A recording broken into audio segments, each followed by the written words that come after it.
Then Ramon Simone said, you know, you'd be great as a real estate broker. He said, you got such a good personality. I'm going to give you $1,000. Let's start a real estate business. I wish I could take credit for the idea. Said, oh, that was my dream. Wasn't.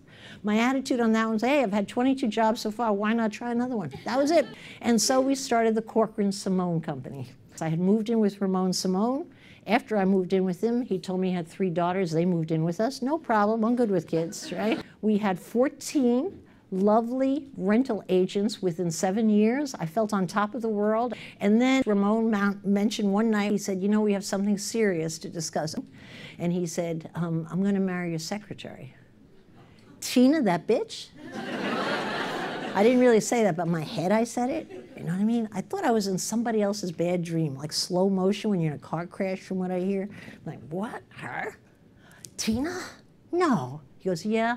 Don't get upset. We're madly in love. We're going to get married. He said, and really take your time moving out. I was out of there in about a minute with my toothbrush. Moved on to my best friend. I just went right to her house, and she let me in, and I started living off her couch. Now, what happened after that, I'm ashamed of, because I was a pretty happy-go-lucky person, thinking relatively secure. But somehow, when that happened, I felt like my whole insides were pulled out.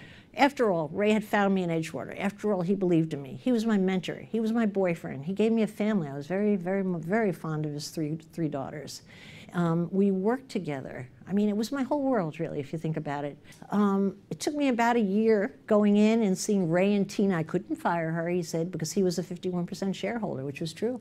But when I finally, one day, somehow got brittle. I don't know what clicked. I can't even tell you what it was. But on a Friday morning, I said, you know, Ramon, this is what we're going to do. We're going to divide this business. We're ending it today. He couldn't believe it. And I went to my existing landlord, and I got the exact same office, 2 floors higher than Ray. And I got it for 20% cheaper. And Monday morning came, we had desks, chairs, and a phone. And what do you need in the real estate business? Just people. And they moved into that and they sat down, and we were in business. Bang. And that was the beginning of the Corcoran Group. When I left the door that day, when we ended that business, because Ray, rightfully, I think, now in hindsight, was angry. It was like getting hit broadside, okay? But Ray gave me the gift of a lifetime. He said to me, you know, Barbara, you will never succeed without me.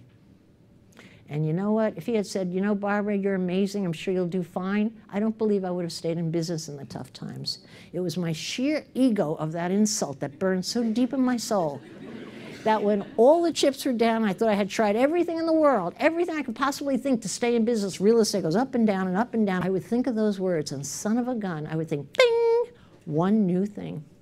And that one new thing was always the thing that got me through.